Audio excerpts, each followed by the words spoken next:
You're watching the Matt to Matt Show, where we talk about... Quiet, please. Excuse me. Exactly 15 seconds, we'll be on the air.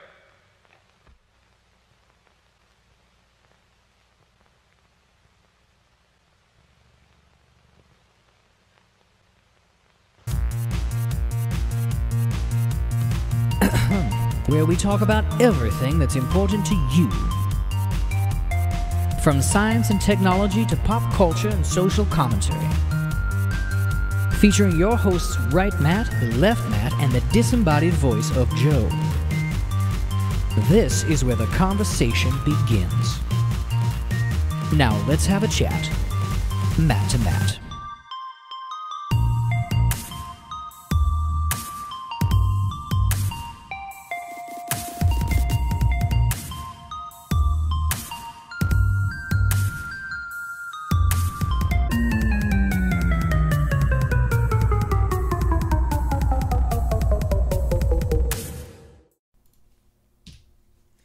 Hello and welcome back to another episode of the post-season of Matt to Matt podcast.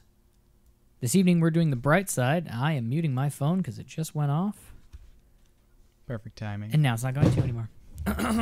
Welcome to the show. Tonight, as I said, we will be doing the bright side. We did that last time between seasons back in August? August, I think it was, yeah. back in August. So tonight we're going to be trying to bring you the good news, and if not the good news, at least try and put a positive spin on the news as best we can. Feel free to join us in the chat box. It's always on screen, so you can be part of the conversation. We've been doing better lately at addressing the chat, so you won't be ignored. I promise, we'll try, right?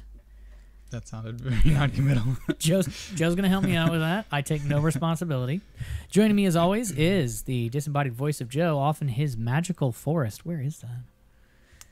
I don't know. I didn't set that. So. It looks tropical. Yeah, it looks a little. Yeah, it's got some leafy fronds in the left. Leafy fronds. Big word. Fronds a big word, apparently. I'd say it's a deciduous forest, though. So. It Yeah. may not be tropical. That was my first guess. If not my first, but definitely my second. Insidious forest. Not insidious. Yeah. May not be tropical. That was my first guess. I knew that was going to happen. If not my first, but definitely my second. Insidious forest. Not insidious. Yeah. May not. Whoa! I got it. I know. Soundception. Sorry, I was focusing on the chat. All right, 2 watching. So there's you and there's me. Nope, I'm not. I'm actually not watching yet. Oh, good. All right, so there's one other person in here. Welcome, other person.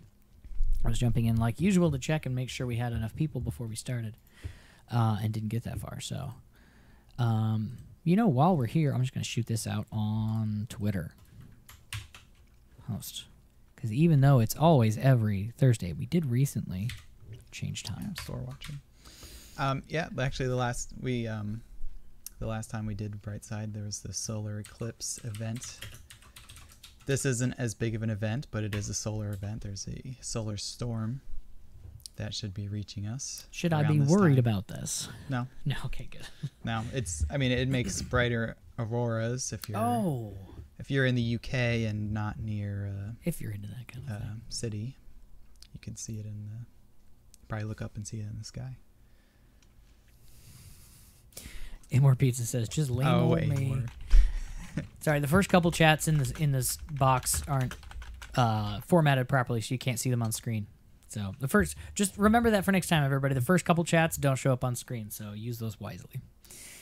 And then everything else scrolls up, so they never get shown. Use them wisely, so we can say whatever we want. Exactly. I'm just saying, like, if you're first in the chat and you yell first, no one will know except people live in the chat, because after the stream, it all disappears. Solar storm, Aurora Borealis only affects that.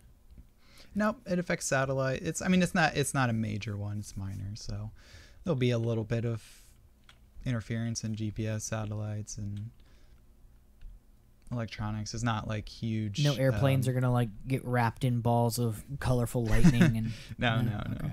I've heard stories. It shouldn't even affect the power grid, as far as I know. It's just every year we're more technologically integrated and we're slightly more vulnerable to They're called coronal mass ejections, CMEs.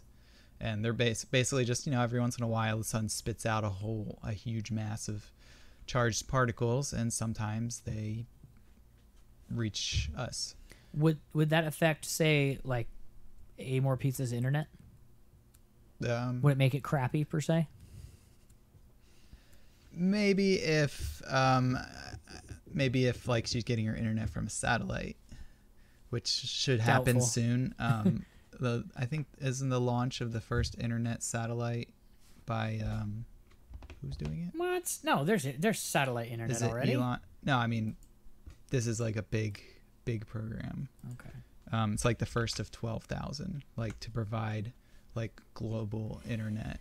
Yeah, I'm trying to remember whose project that was. Is That's- that Elon Musk's project? it sounds like it. I know he's already doing so many things. I don't want to attribute extra things to him that he's He not doesn't need any responsible more for. credit than he already gets rightfully. Either that or Facebook. Was it Facebook maybe? Because you can't log on to Facebook without internet. So they're trying to get 1 billion people in VR by Who? next year, by the next 5 years. Who was it? SpaceX set to launch first prototype Starlink satellite for global internet. Dang. All right. Well, hopefully it's going to be cheap, right? Well, it's launching. It's not cheap. But Well, I mean, yeah, but if it's just going to be expensive, he already has good internet, I'm sure. He's not putting it up there so that he's like, me and my friends get it because we can afford he's it. like, I am sick of this slow internet. I am just going to launch a billion He satellites. sends it up there, and they're like, when can so we log on? He's like, no, this I is can for me. access internet from anywhere on the planet because I am sick of internet outages. That's pretty crazy. How many thousand, though? Yeah, it's 12,000, I think. Do you need 12,000? Limited service starting by 2020. Well, I mean, I don't think you need 12,000. I mean, I guess it depends on the coverage you want. See, this is different from GPS satellites. GPS is passive. You're only receiving Hold a that thought. signal. Constantine's commentary says he has arrived. I thought I would announce he is in the room, the chat room. Keep going. Your GPS, what? Oh, What? No? hey, Constantine. Sorry. What question am I answering? I said, Do why we do you need a 12,000? Because seriously, you have I wish I had my tablet right here. You have like the Earth, and then you have like satellite A and satellite B, and I think, well, depends on how close they are to the surface. That's true. Because I was like, there aren't a whole lot of spaces in the sky that you can be and not be covering. Okay, the coverage wouldn't need 12,000. You'd think a satellite would cover enough square miles hovering up in the sky for people to use them. It's probably just modular hardware. I mean, satellite can probably only handle so much. So, that's just economical. That's just how they broke it down. Probably. Yeah, well, I'm like, they're doing crazy. They should have talked to me first. But yeah, I don't see why you would need 12,000, but now I really want to see like a picture of the plans to see why you need 12,000. Let's yeah. see if I can find this. Apparently satellite internet is a thing already. Back when the internet thing, net neutrality. I was thinking net neutrality was a big topic of conversation. I was looking into options other than Comcast, and there are a couple. They're a little more expensive, and they're not quite as fast. But like, if Comcast was suddenly, if Comcast was suddenly like, hey, I'm going to jack up your rates, or like piecemeal, like they're saying, oh, you're going to pay for this much for this website and this much for that website. It's a viable option, satellite internet. You have to put like a dumb satellite dish on your roof. Like, a lot of them were like, we can use your old DirecTV satellite dish, or Dish TV, I guess, also. Which I have both on the roof. Did you know we have 2 satellites on the roof? Satellite receivers. Yeah, we don't have 2 dishes. satellites on the roof. We have 2 satellite dishes on the roof. One for DirecTV and one for Dish Network. Guess I never really They're paid old. attention. Yeah, well, they're over by the chimney, which we also don't ever pay attention to. So Okay, so why? I didn't need a song stuck in my head, Amor. Thank you. no.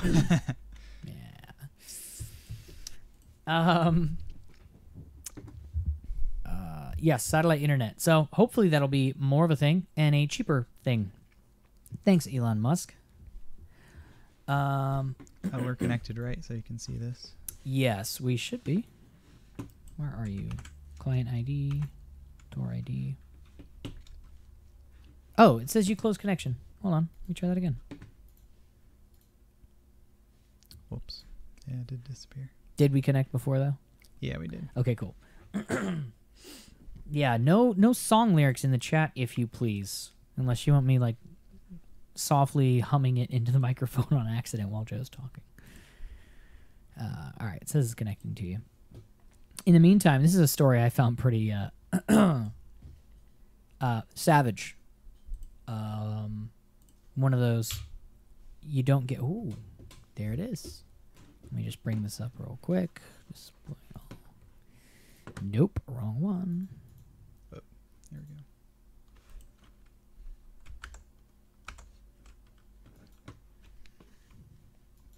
You can see a little diagram here. Can you see it? Display this one. Display it where? Is that? Wait. I'm sorry. The program just did something it's never done before, Yeah. and I was trying to reconcile that. Yeah, my screen's flickering like crazy.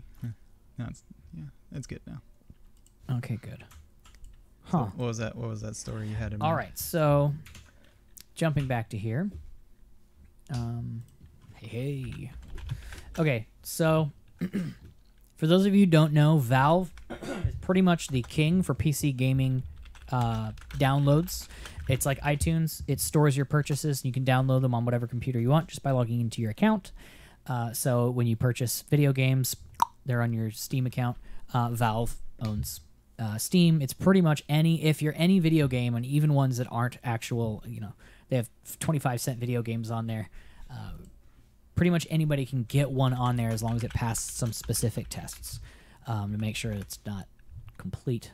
Well, I wouldn't even say complete garbage. There's a lot of complete garbage on there, but as long as you're not like cheating people and you actually put something up there that someone could assume you thought was a good idea. So what happened was Valve removed a publisher's games from Steam for manipulating review scores, and not just the game that the reviews were being manipulated on. The entire publisher kicked, banned from Valve, which isn't the same as we're no longer selling your stuff at Target. That's like you can't sell your game unless it's on Steam. So you're pretty much being blocked out of the PC game market, especially for a newer developer.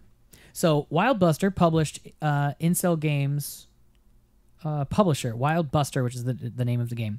The Wildbuster publisher, Incel Games, strongly encourages employees to buy and review the game. So apparently they weren't getting enough reviews. And so if you don't have a review score, and I can attest to this, if a game is new within the last like 2 weeks and it doesn't have a review score because there haven't been enough positive or negative reviews, I'll ignore it and I'll be like, I'll wait till I know how other people feel about it.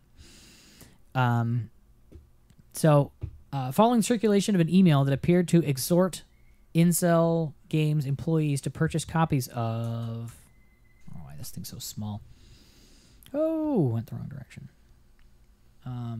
Purchase copies of its hack and slash MMO, massive multiplayer online, Wildbuster Heroes of Titan, and review it positively, or else. Valve has announced that all the publisher's games have been removed from Steam. So here's what happened. Do they have the whole thing on here? I wonder how many employees they had. This isn't the one that had... what's... I also wonder if they got reimbursed.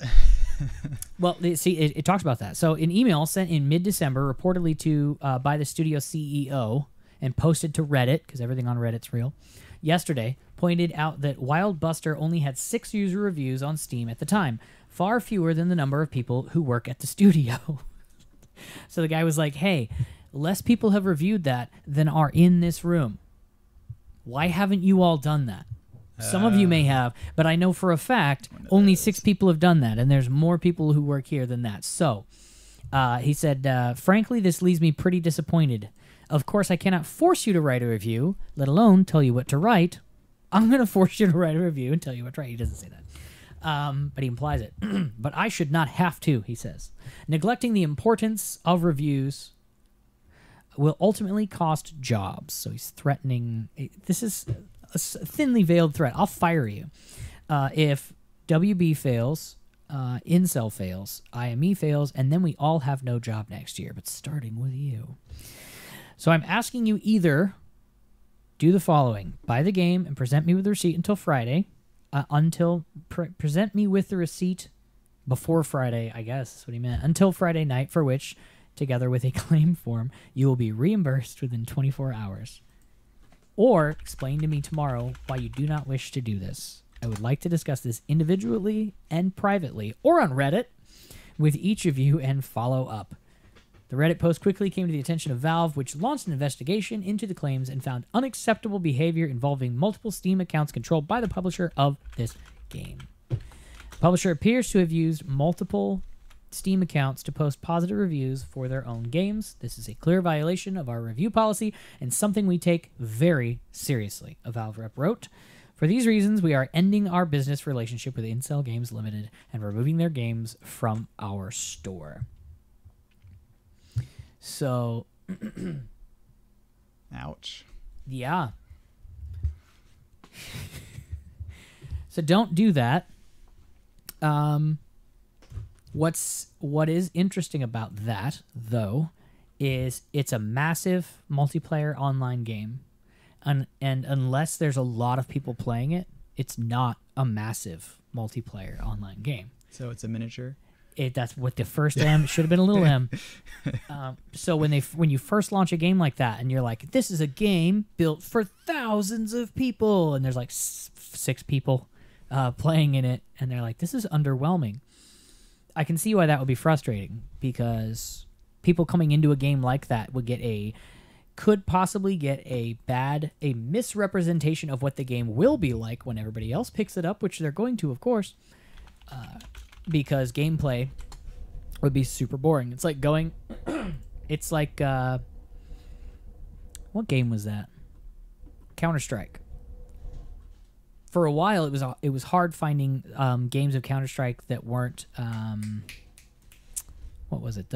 Okay, so there's several modes, game modes to play in Counter-Strike. One of which is every time you kill an enemy, you get the next gun. So you level up to different guns, and you try and be the last one to get the last kill, to get the last gun, and you win. So it's different than the original version. So for a while, I was playing, and then everybody switched over to the level up version.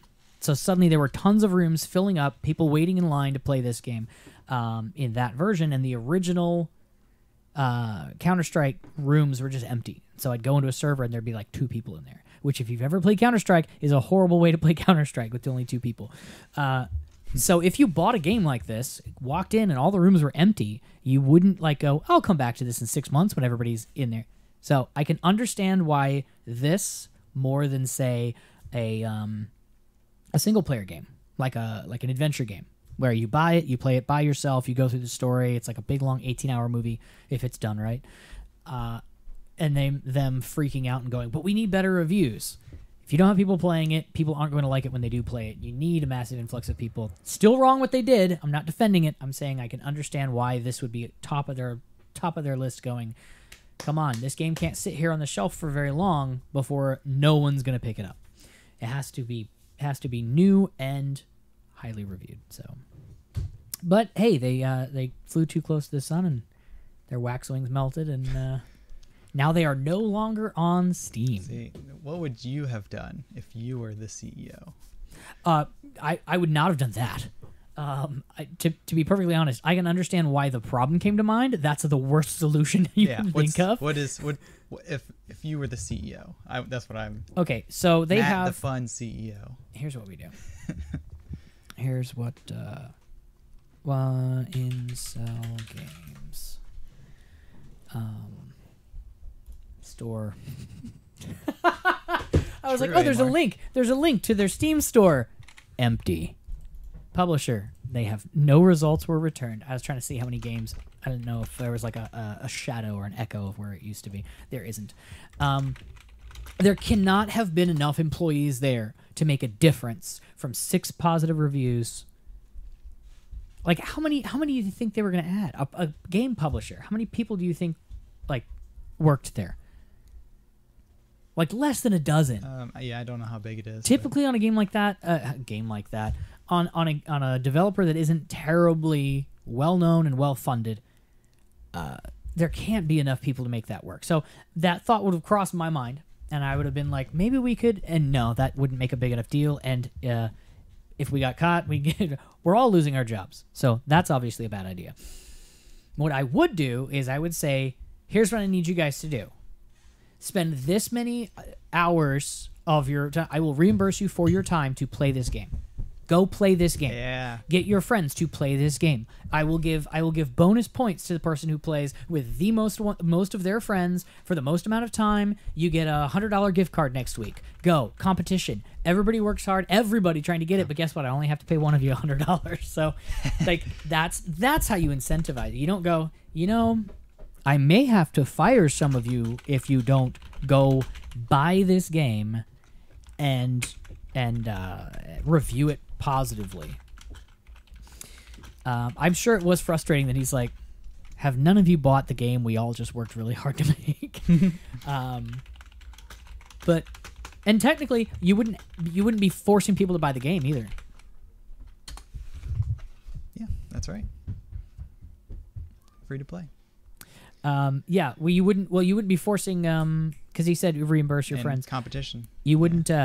They could just decide not to buy it, decide not to compete the competition, and not try for the $100. So you would be incentivizing them all to purchase it, and which makes up for the $100 apparently. Yeah. I'd say, hey, you guys worked hard on this. Let's just have a game week. Seriously. Yeah, exactly. We're just gonna spend the whole week. It's like season 3 of The Office, when I don't know if you've ever seen a lot of The Office, when Jim transfers to Stanford. It's not Stanford, is it? When he transfers and he meets Andy, and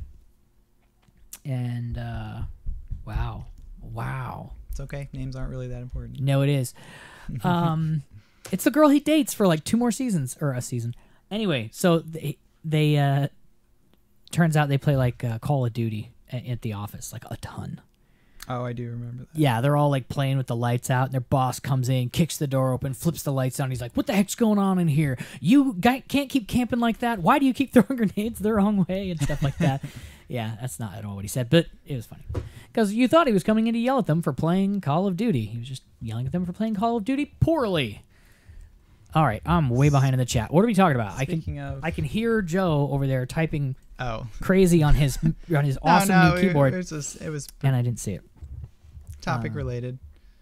Yeah. So that's all right. Actually, speaking of games like Call of Duty, there's a particular kind of ants called soldier ants, and they rescue and treat their wounded warriors, and lick their wounds, and like only 10% of the ones who don't receive this treatment. Only 10% of the ants that don't receive that kind of treatment from their fellow soldiers, only 10% of them make it. And the ones that do receive the treatment, about 80% of them make it. So this is like, they're in, they fight a lot of battles and wars, and get their limbs torn off or damaged sections, and apparently this particular species of ants developed this kind of behavior, and the ant saliva contains like antibacterial properties, and it's like the death rate is reduced from 80% to 10%, I think. Oh, dang. So pretty impressive. There it is. Oh. Oh, was that the monitor? I was like, why do I hear the kid upstairs? The monitor was down here and on for some reason. Don't know why. Yes, ants are such pests and fascinating creatures. They are, and good examples of teamwork, Yes. especially fire ants. Fire ants are evil. That's what fire ants are. Yeah. Oh. Sorry. I'm monitoring the stream live, and I bumped a button that made it jump back 10 minutes. And so I'm like, why is that on screen again? Got it. Yes, Princess Bride flopped when it first came out because they had no idea how to market it. They're like, is it a comedy? You'll laugh. But is it supposed to be funny? Depends on who you like. Is it adventure? to you, it's all of these to things. the actors, to the audience. That's yes, but we're not sure where along the way that turns from serious to humor. I'm still not sure. It's just it is. That's a weird movie to grow up on. You know, like if I saw that today, I'd be like, this is cool. It's like Hot Rod, where you're like, this is posed as serious, but then obviously it's Hot Rod is nowhere near as good as Princess Bride, and it's not the same style of goofy. But as a kid, if I were to see Hot Rod, if you've ever seen Hot Rod, I would assume they were serious about most of it. But when you grow up, you're like, oh, they're kidding. When you're a kid, I thought everything in The Princess Bride was 100% legit and serious, and then you're like, wait a second. Even ROUSs, rodents of unusual size. My parents always fast forwarded through that because we always watched it on VHS, and so they'd fast forward. And so I've seen that scene before as a small child. I just saw it moving really quickly, which is twice as frightening. It's silent, but it's quickly. So all I can see is like a lady in a red dress falls over, and a rat's trying to eat her leg really quick, and then he stabs it really quick, and it jumps on him really quick, and it's like, yeah, it was like, yeah, and then they stop, and he's standing there with his arm all scratched up and a sword in his hand, and they're all like, and I'm like, what just happened? And then my little tiny brain just gets to fill in the gaps. Great idea. Fast forwarding. I was gonna say that, and now anytime I see, which doesn't happen very often, anytime I see a VHS in fast forward, I'm like, my brain is just like, whatever's on that screen must not be appropriate because it's being fast forwarded through. As a child, anytime something scary or violent or something came on, it got fast forwarded. So my brain associates the two. Who played Wesley? Cary Elwes. Yes. How do you pronounce his last name? Well, it's spelled Elwes, I think. Yeah, but he's British, so. Good question. Cary. I don't have sound though, so I can't. Yeah, I'm pronunciation. I don't think I don't know how I'm gonna find a pronunciation of this guy's name. Oh no, that's not helpful. Nope, that's not helpful at all. All right, well, Speaking of if not, somebody knows how to pronounce it, type it phonetically in the chat.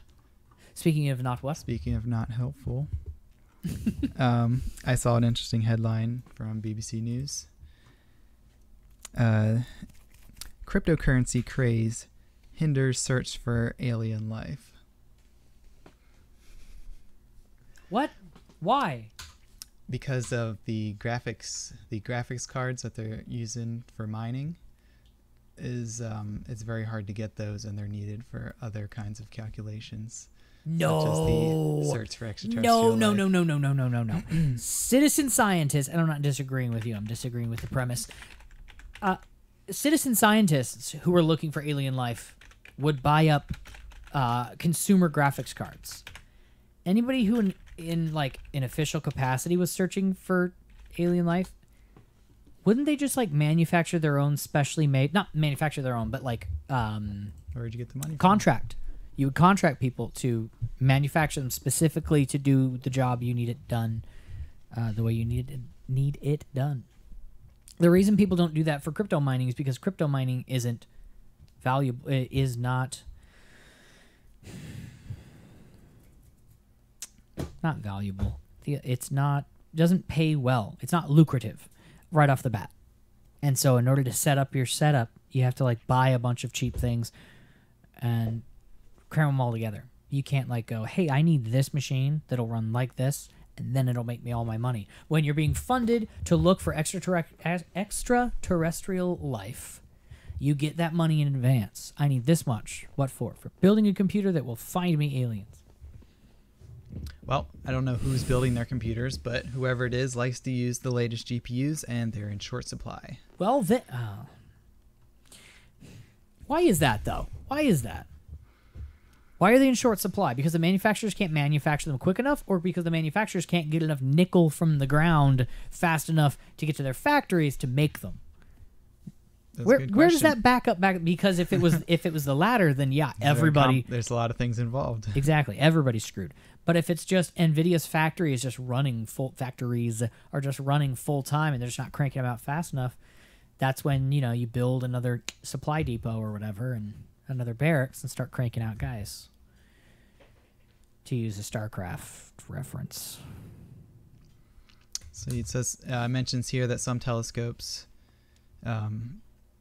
They have around 100 GPUs crunching data from large listening arrays. And, yeah, but they're hit with this GPU shortage, so... How often do they have to... We've got the money, we've contacted the vendors, and they say, we just don't have them. So, apparently Ethereum mining is on the rise. So... I mined Ethereum for like a day. My living room was like 95 degrees the next morning because it was just... cranking, just everything in the computer full blast all night long. So it's essentially a heater. It sucks cold air in the back and spits hot air out the front. Yeah, it's exactly what it is. Yeah, I own like maybe 20 cents worth of Ethereum, but I don't actually own it.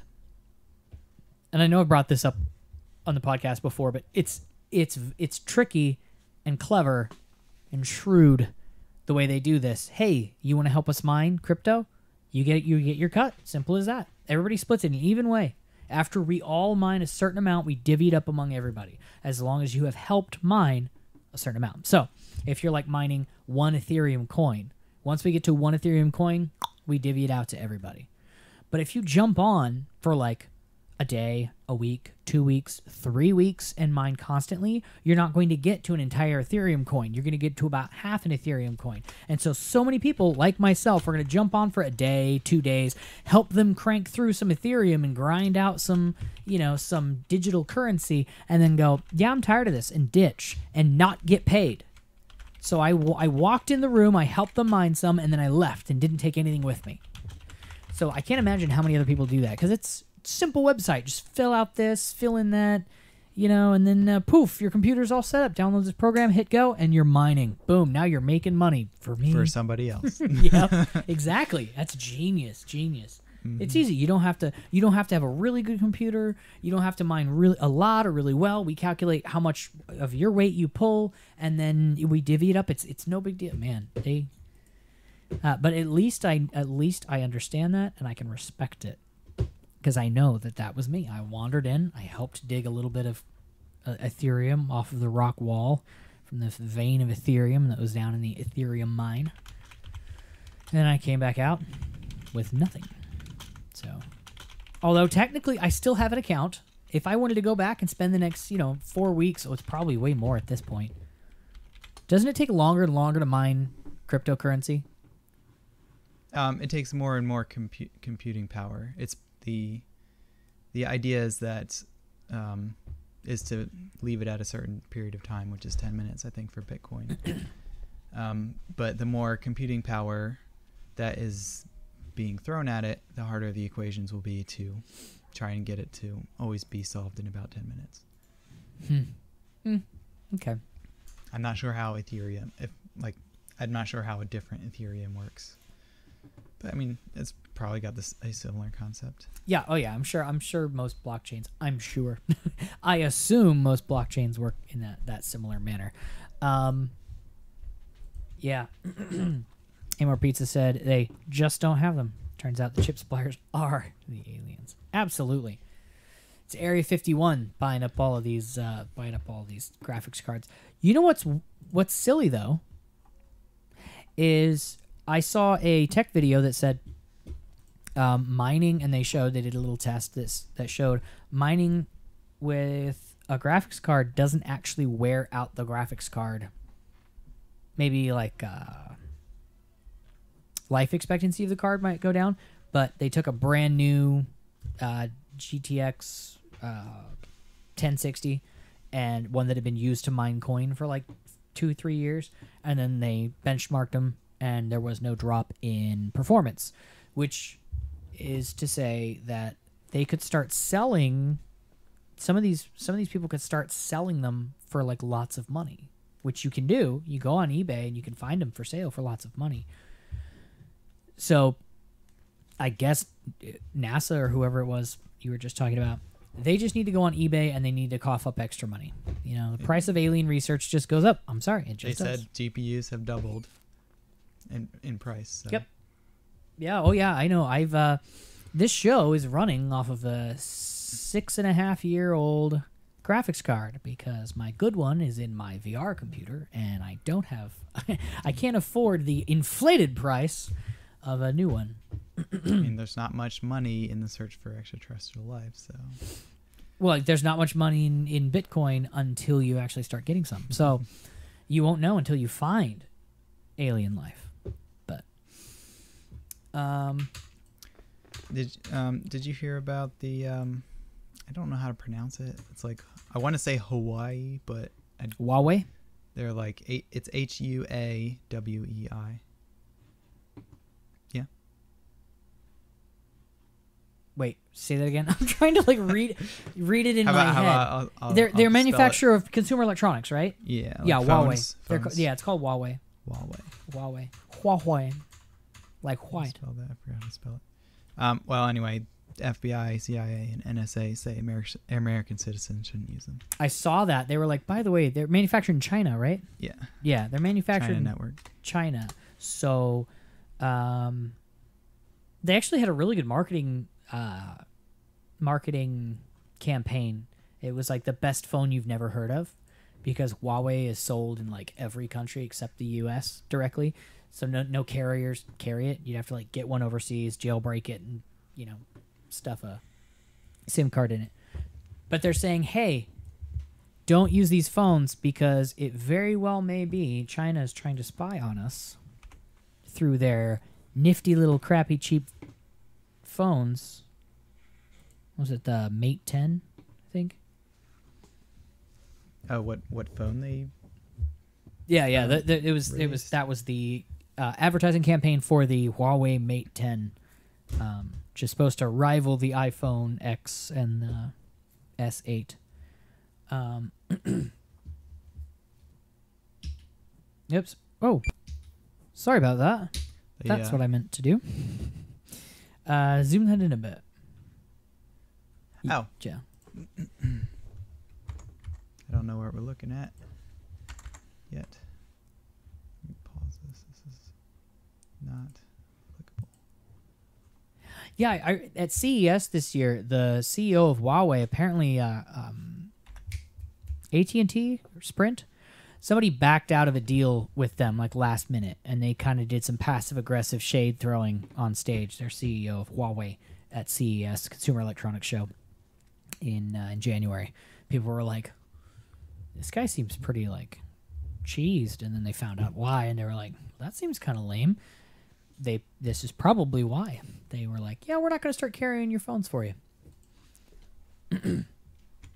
It's a warning, though. Is it a ban? Are they allowed to sell them here?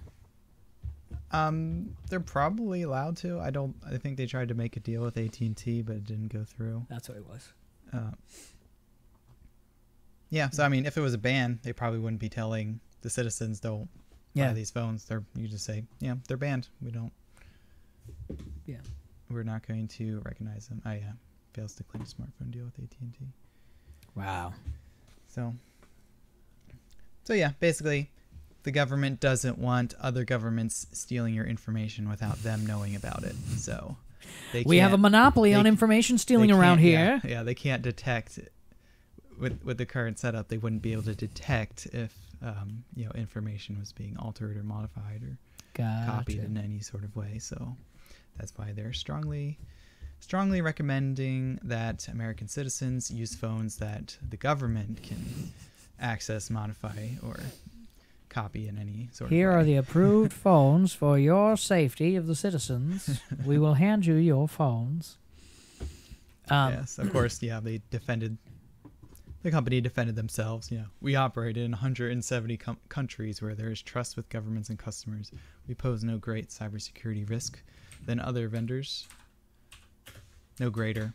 We pose no greater cybersecurity risk than other vendors. Mm. So I don't know. I don't know why they were singled out, but they were, and stinks for them.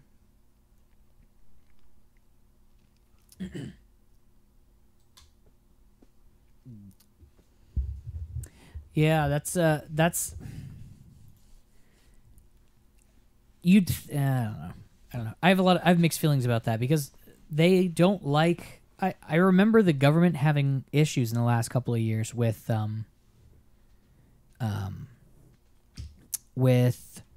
like Apple when they're like, "Hey Apple, we need a backdoor into these phones." And they're like, "Hey FBI, pound sand," things like what. All I remember the San Bernardino cell phones where they were like, the FBI tried to get in by themselves and ended up locking the phone without asking Apple, and they're like, "Oh, hey, by the way, can we get in next time?" I don't know. I don't remember. It's been a while. Too many other things have gone through my head since then. But I do remember Apple not rolling over Yeah, I and remember. playing dead, right? When the government's like, "Hey, by the way, that phone, we need into it." And they're like, "No, private means like you can't see it." What do you? They did what do end you up think? getting into it with a flaw, Oh, but it wasn't by Apple's consent, as far as we know. I mean, maybe behind the doors it was arranged, so that way Apple can still keep their consumers' trust, but still, wink, wink, you'll have to find another backdoor that yeah, probably doesn't exist. yeah, definitely. I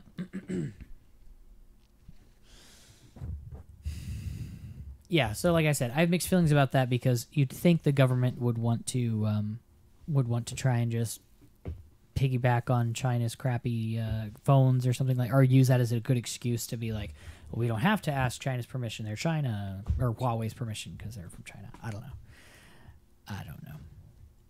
As a change up from dealing with people like Apple is what I was thinking. Maybe not. Hey, did you see any of the Olympics this year? That's a good question.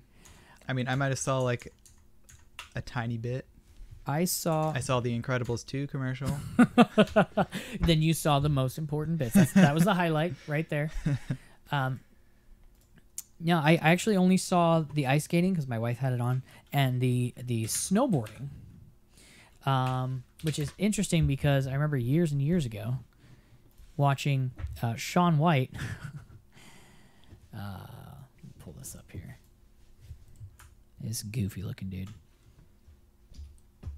I remember seeing back in, let's see, what year was that?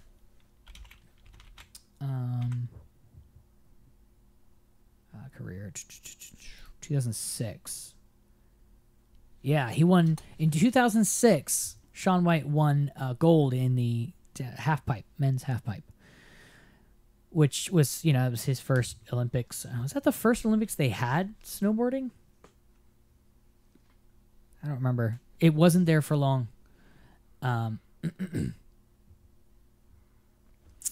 So anyway, he competed again this year, and he took gold in the downhill halfpipe, men's halfpipe, which was amazing. And I brought that up to say that was one of the only moments of the Olympics I actually saw, because the couples figure skating was just like they're skating, and then the things come up, ding, and they're like, "Yay, we won!" And then somebody else is like, "Oh, ding, we got a better score," and then Like 6 other people go by and they didn't get a better score, and so it was just like, oh, I guess those people won.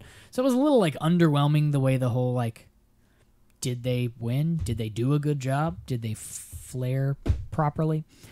But I had fallen asleep on the couch, and I woke up just in time to see the one guy go. I forget who it was, and then Shaun White, who was the last guy going, and he did his run, and he nailed it.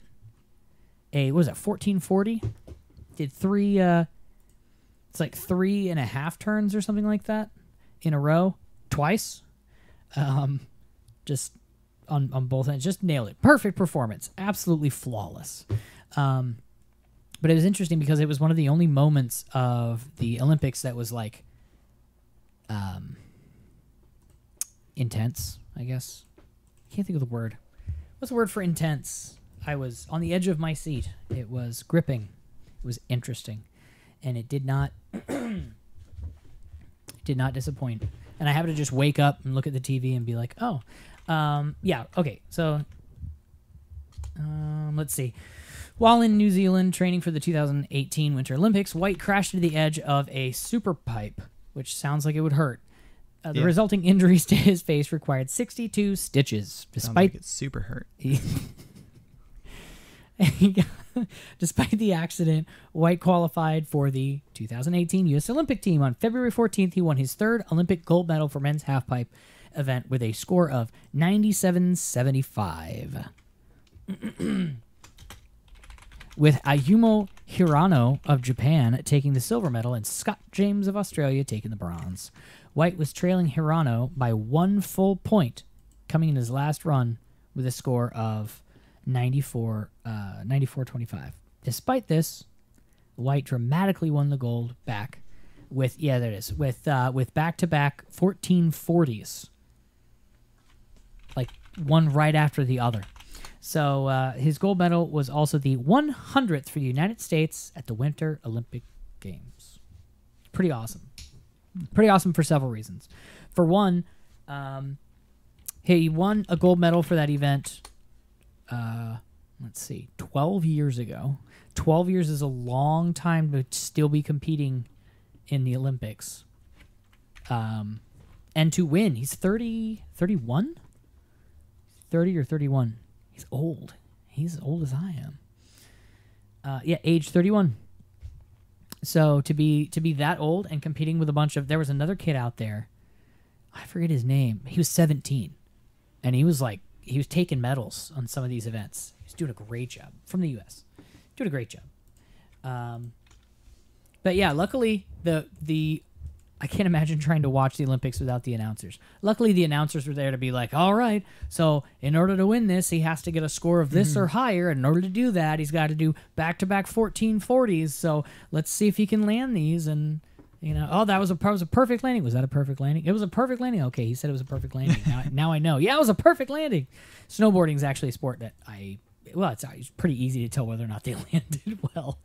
But like the ice skating, they take a point off because she wobbled. She wobbled? Yeah, when she landed, she wobbled a bit. Where? I didn't see any wobble. It was a little wobble there, so they took points off. Oh, good thing they're here to tell me here. I would have said they won. Anyway, that was awesome. I was very happy that I happened to pop awake for that moment. And of course, he completely, freaks out and breaks down, starts crying. And he's like so happy, and his dad's like, I've never seen him cry before. But it was just funny because he was just like bawling his eyes out. Because, hey, you're 31 and you're like, I'd like another gold medal, please. You said that was his dad? Before I died? His dad never seen him his crying dad before? Said his Not dad, even when he was a baby? I was just doesn't. curious. Maybe his dad said he doesn't cry. He doesn't usually cry. But yeah, it was interesting. It was moving, to say the least. Yeah. Did you have something? I have something else, but did you? Oh, what? Is that the word of the day? I don't know. Is it? I guess. What is this? Protracted. Word of the day, everybody. Protracted. Just thought since we delayed it, might as well be the definition of the delay. Past tense of protract. Lasting for a long time or longer than expected or usual. Really? Okay, use that in a sentence. That was very very protracted judgment there. Huh. Amor, use that use that in a sentence. Protracted.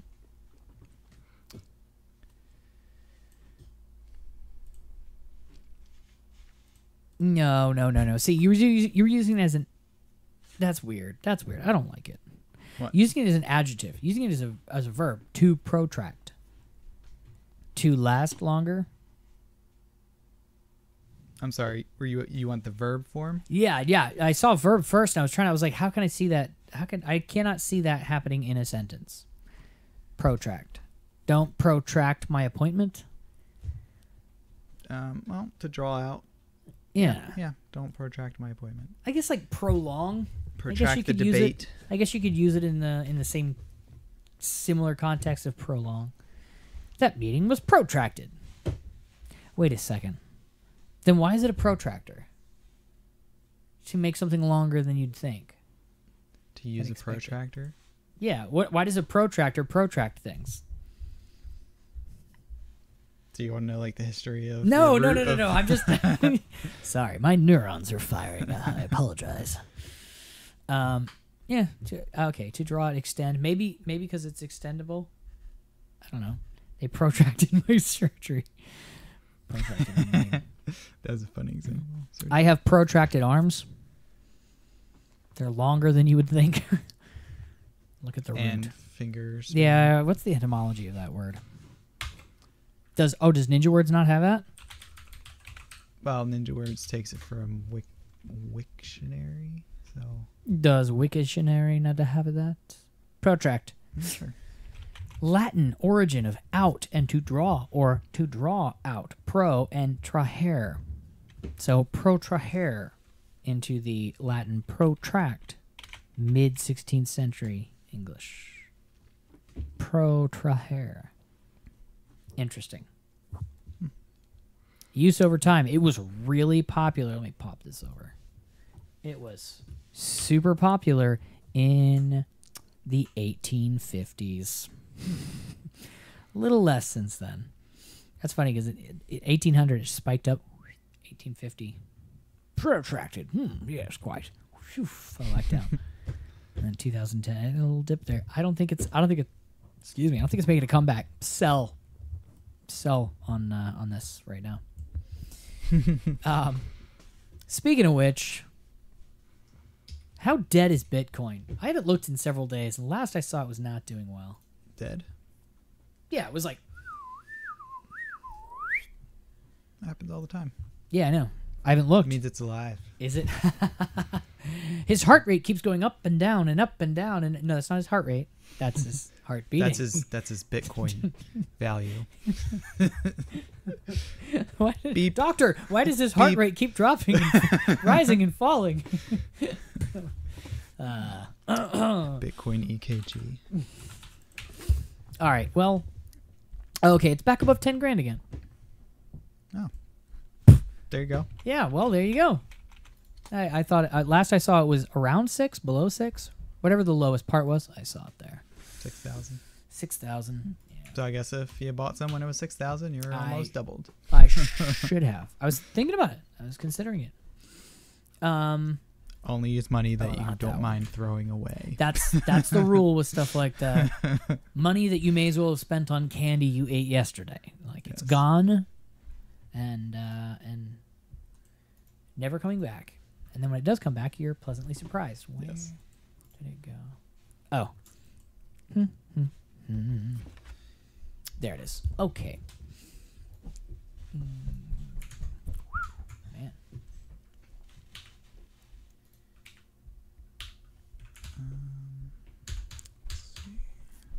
Oh, okay. Sorry. All my windows end up looking exactly alike, and then I can't figure out which one is which. But I did. I think that's pretty much all I got. I did see a weird video of a snake crawling on a wire fence. That was really interesting. Yeah, puts a weird picture in your mind.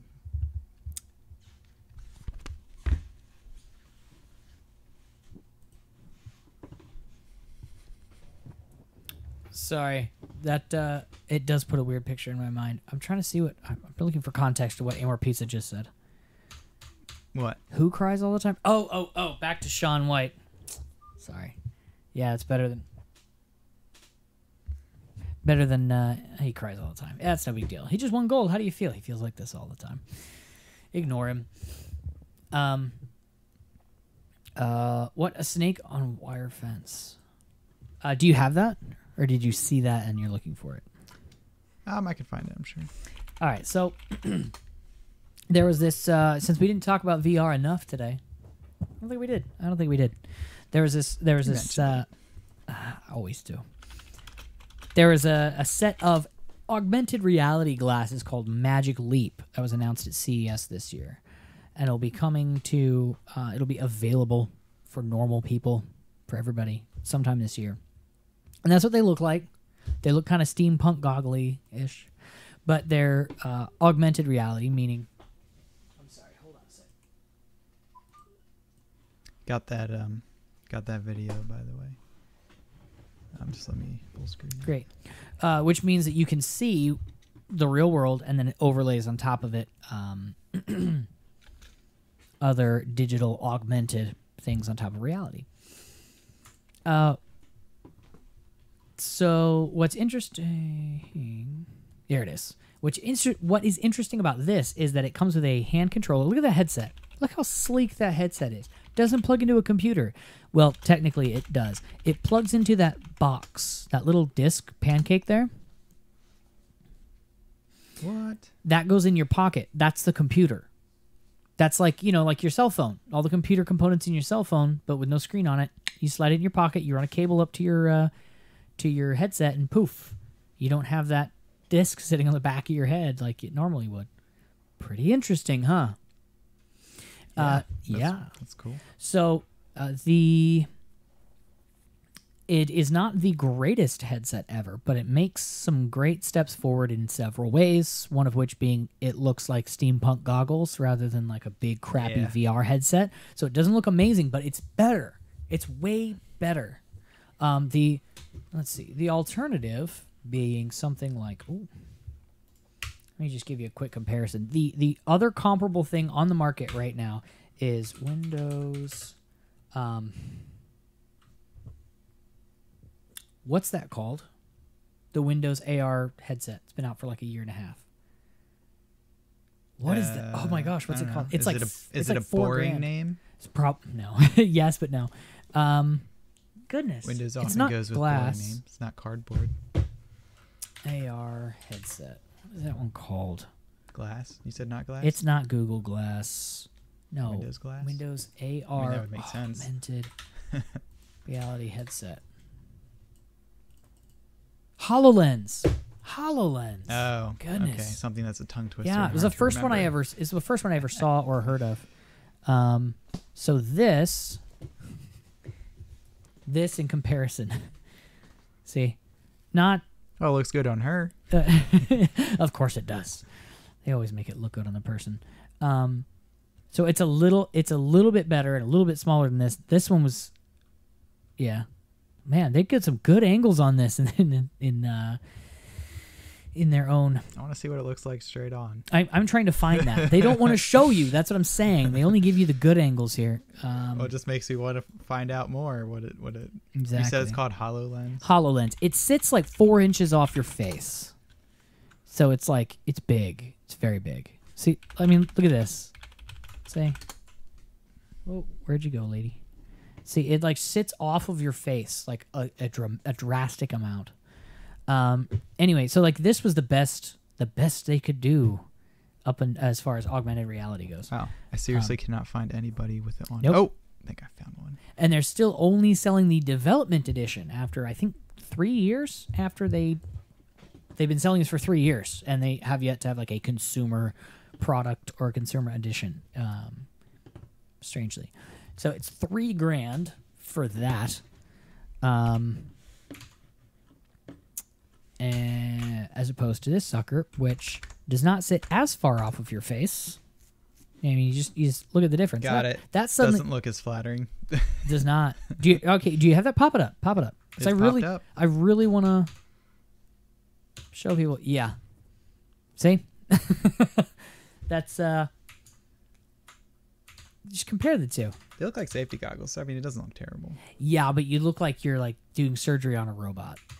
Hey, I mean, that's I don't mind that kind of look. If you were walking down the street and you saw somebody wearing these, you'd be like, "Oh, those were weird glasses or goggles or what was that? Were those just like with a style fashion statement or what?" You see somebody wearing this, you're like, "Is there like a outbreak of something in my area?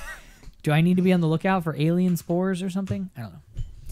Anyway, so this is a big deal for that reason. And a lot of it has to do with the fact that they put the computer in your pocket. It's a big deal. Mm-hmm. So they were like, we're going to make this, let's see, think of Magic Leap 1 as prosumer-ish, said the guy, the representative they were interviewing. And then we'll have an even higher end one like Hyper Pro.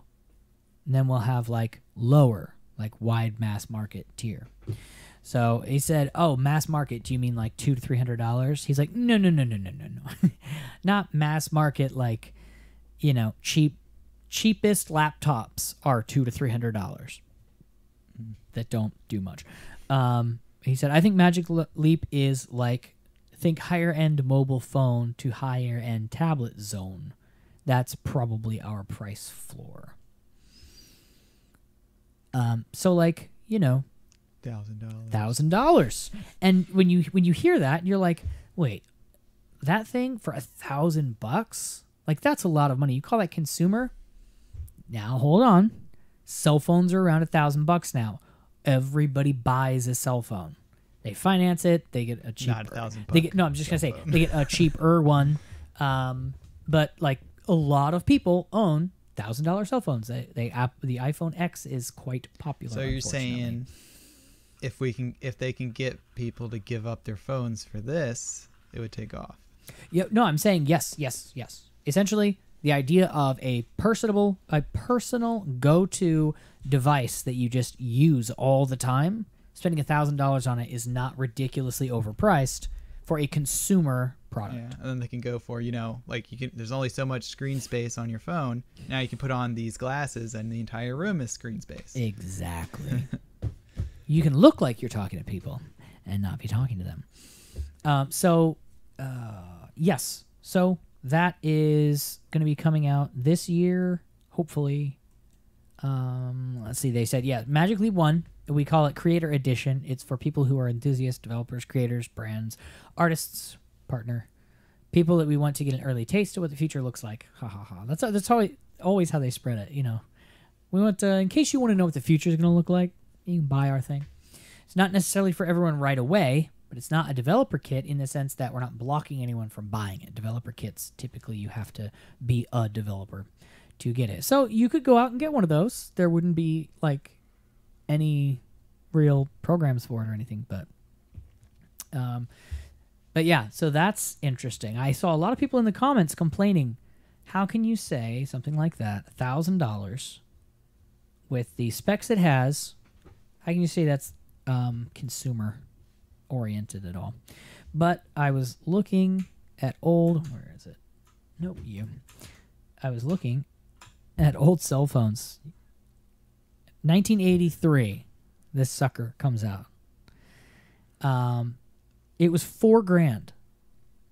$4,000 when that came out, which is why you saw really, lawyers holding it and they're like, "Hey, I'm talking to somebody on the street corner," or stockbrokers or whatever. And they were like, "Yeah, it's kind of a high-end item."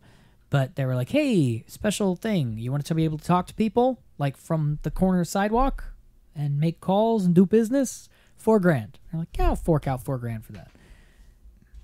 So the idea of a technology that will catch on, will get cheaper, will get better, will look better. We've come a long way since 1983. But hey, things move along at a much faster clip these days. So going from this to an iPhone X took, I don't know, 30 years?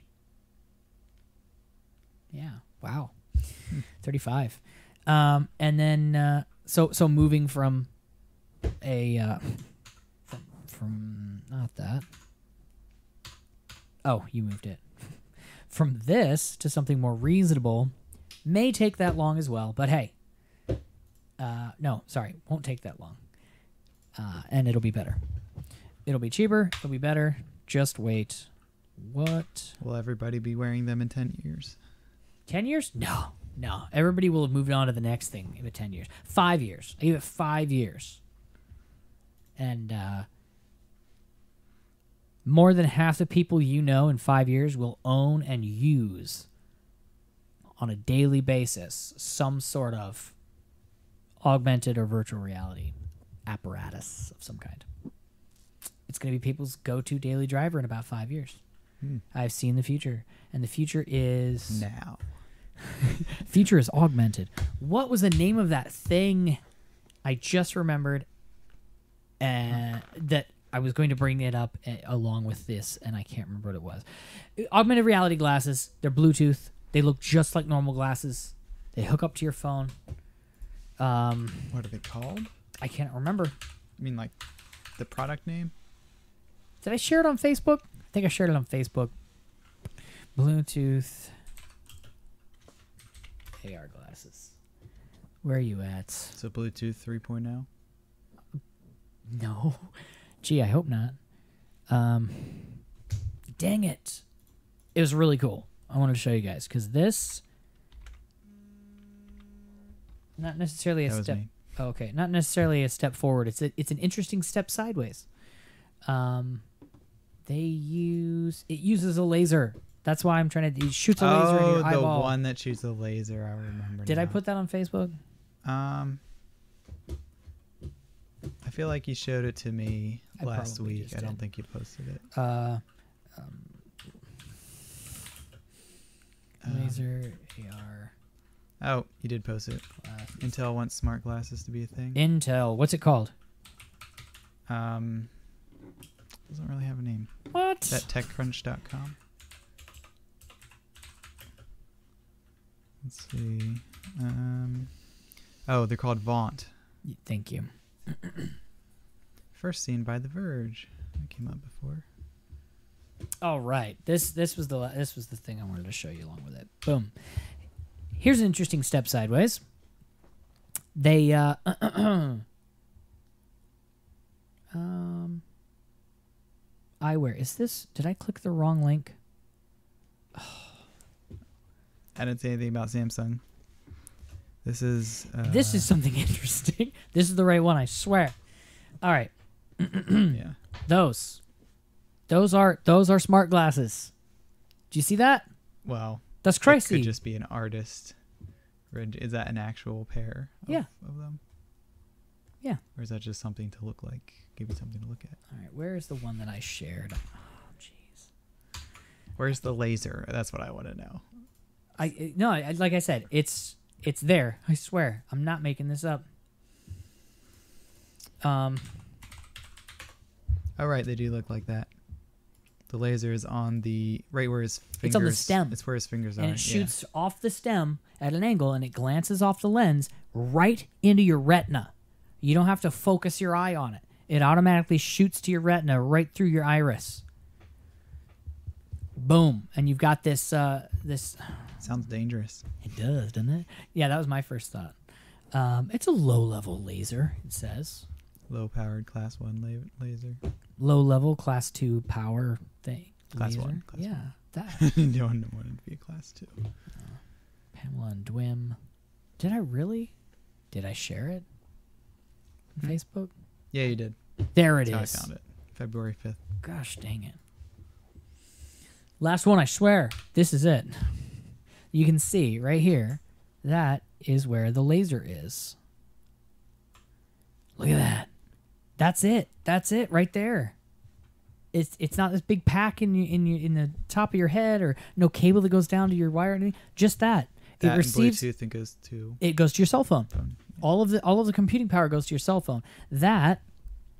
Let's see. So you can like check your texts or whatever. It's a really 400 by 150 pixels monochrome red image in your eye, so you feel like Terminator. Maybe GPS nav. Yeah, exactly. Like seriously, it wouldn't have to be super high. Wouldn't have to be super high resolution to have things that we've been talking about, like lines along the ground leading you where you're going, words over people's heads, beacons in the sky, like those kinds of things. You can do that in really low res, processed by your phone, and just sent up to the glasses that can be controlled. It has a, where is it? Bluetooth compass. Yes. On the inside of the stem sits a low-power Class 1 laser, as well as a processor, an accelerometer. If you don't know what that is, it's what your phone uses to figure out which way you've tipped it and twisted it and all of those wonderful things that lets you do, like, virtual reality goggle things with. And Bluetooth chip and a compass. So, accelerometer, a compass, and a Bluetooth chip.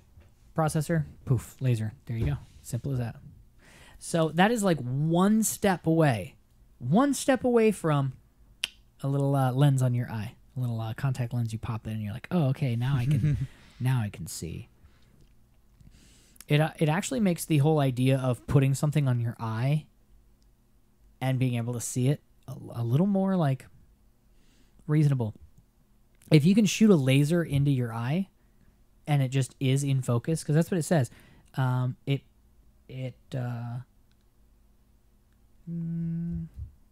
sends it straight into your eye, so that because the laser is beaming directly into your retina, the image is always in focus. That doesn't sound right to me, but if they say it's right, then I guess they're right. But if you could get a contact lens that does the same thing, and it just shoots the little image right into your eye somehow, I don't know. But the idea of something being on your eye and you being able to focus on it, I guess that's possible. So yeah, somewhere between here, okay, and here. See? So you just got to make them look like actual. You got to make these look like these, or these. Or like aviator glasses. Yeah. Yeah, exactly. Those are, and they picked some really bland looking glasses to do that with too. Yeah. So. Well, it's great for proof of concept, I think. It is. You can just upgrade and customize from there.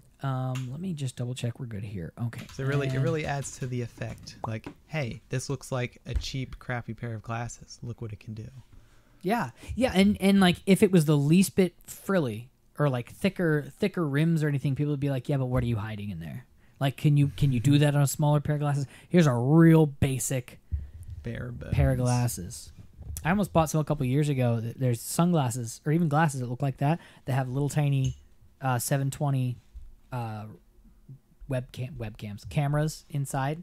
They look just like normal glasses, but right between the two lenses and that little black part, there's a camera and a little chip, and you can record. Everything goes, apparently. And then you can record video in there. And I wanted to wear some on stage and just. You know what I would Why want? Sorry. Everything I'm doing today goes. What do you want? I guess you like neat little clicks. I guess so. Yeah, Yes. I would want those glasses to have like more than one color, and I would want like a camera on the back of my head, so that I can see what's happening behind me at the same time as I'm seeing what's ahead of me. They have those little like mirror glasses you put on. Those aren't obvious or annoying or clumsy. The person's like behind you. How come I can see his eyeball? Why is that? All right, I got your video pulled up. Is there audio on this one? No. Well, I mean, it doesn't matter. It's just a snake. No important audio. Yeah. Sorry if you don't like creepy crawly things. But it's kind of interesting. I didn't know snakes could slither across a wire. This is basically the snake equivalent of a tightrope act. So, yeah, it's kind of mesmerizing. And you're like, how does he just stays. He doesn't fall down. Whoa! It looks like he's going to, but I wonder how many times that snake has done that on that fence. Or if it's just like, whoa! Is that an electric fence? I don't think so. No, it was falling. Be. It was falling. No, the top part. I was wondering if the top part was. Because it poked the top part and then it recoiled, so I wasn't sure. That's what it was Probably doing. a couple times, I'd imagine. Because I think he just chills right here and like soaks up the sun. He's like, this is the best spot for the sun. Yeah. Probably. That's awesome. That's awesome. All right. Well, since we're over time, and that was about it. Excellent. Well, that was a nice point to end on. Making sure I didn't miss anything important in the chat. Thanks for sticking it out with us, Amor. Appreciate that. I don't know who else is still here, but Yeah, we have at least one other viewer. hey, hello, other viewer. Streaming. There we go. All right, yeah. Hey, look at that. It looks like it stayed good the whole time. Excellent. Oh wow, yeah. We had Did you see Amor's comments about peak of quite a few. Old age ailments? Man, old age ailments are going to be drastically different for us than what our grandparents were. Just from the tech we use, you bet. It'd be awesome to make it so you can see behind you. Yeah. Kidding? Put cameras on like all of you. Just put cameras all over you and just be able to like see whatever you. Let me see out the back of my left hand. Might need to like have direct inputs into your brain for that. 'Cause, it's only so much visual space you can. No, it's like one of those security cam things. You just keep switching between camera views. Oh, that's not What's confusing. off right? my right knee? What's off my left leg? Yeah. That won't Why be confusing. or snake? anything. He must have been bored or something. Or he was looking for a mouse and he got up high to see a mouse and he's like, let me try and get over to that other post. Ooh, this is fun. Just kept going. Yeah, so. Oof, gee. Probably just likes trees, and that was the closest to a tree he could find at the time. Yeah, he's like, I'm just going to pretend this is a tree. It's nothing like a tree, but I'm going to pretend. Yeah, ailments. I worry about how many people are going to have like slouches and like hunchbacks because so many people stare at their lap now. Like that's people spend a lot of their time like staring they have at their phone yeah in their lap and yeah stare like down usually at it. like people have always read books, but you don't hold the phone at the same angle you hold a book usually, and you're not doing it all the time. I don't know. I'm just saying. Payment Periscope. I'm just saying. Yeah, you just put one of these. I can see what's up there. Yeah, I don't see people's upper backs being very good in about 20 years when they've spent like since they were 8 just like hunched over. So yeah, it's going to be in like 5 years there's going to be this craze on Amazon. Jump on it now. Craze on Amazon of these back braces for your kids. Don't let your kids ruin their posture with their tablets and phones and things. Get your kids back braces now. It's gonna be a thing. Every mom who sees one of those is gonna be like, "Am I ruining my kids' backs? Well, I could just never let them use my phone, or I could get one of these from Amazon for only $19. There's like 30 different Chinese sellers that have the exact same image on all of their. I mean, it's already back braces is already a thing, but are they popular among moms to be like, I got a back brace for my daughter. It's really helped her thing out because she slouches and Instagrams or something. I don't know. Just make it a challenge to do the reverse, whatever the reverse of a slouch is. You Then can only everyone use will your jump phone up. if you're doing this. Ow, that hurt. All right, let's end before I start breaking. Chiropractors will tell you immediately that's the number one problem they treat. Yeah, I mean, yeah. Slouching has been an issue for a while. Computer desk work has been an issue for a lot of people, like the way they said. Phones are just, I'm sure they're already just multiplying that by a lot. Alrighty then, let's go ahead and call it quits for the evening. So I've been working. I have another project. I have another thing that I'm working on that I was trying to get out at the beginning of this month, and it's coming really close. So I'm gonna start doing it. It's gonna be on my old channel. I should probably have stuck that in the description. It's going to be on my old channel, but I'm going to talk more about that next week, and hopefully by the beginning of next month, which is in like 2 weeks. I got like 2 weeks. That'll be all up and ready to go. So, like I said, we'll talk more about that next week. But I'm going to be more about what? something What on was my it? something for me. I'm doing a something on my secret? old channel. Yeah, let's Oh. give away too much too fast, and it's a bad idea. I was going to say back in January, hey, in February I'm going to start doing a thing. It's not going to be February. So now I'm confident it will be in the next 2 weeks. So, like I said, on my old channel, more details about that next week. Amor. So if you're watching this after the fact, please do subscribe. Click that link. What if you watched it before the fact? then I hope you enjoyed it before we did. Go ahead and click subscribe, click the little bell so you know when we're live. We only go live once a week. We always go live every week, Thursdays at 8 o'clock. Go ahead and comment below, and we will respond to your comments either in comment form or on the show next week. And We'll see you later. yeah, we'll see you guys. We'll see you guys next week. Have a good day. Love this song.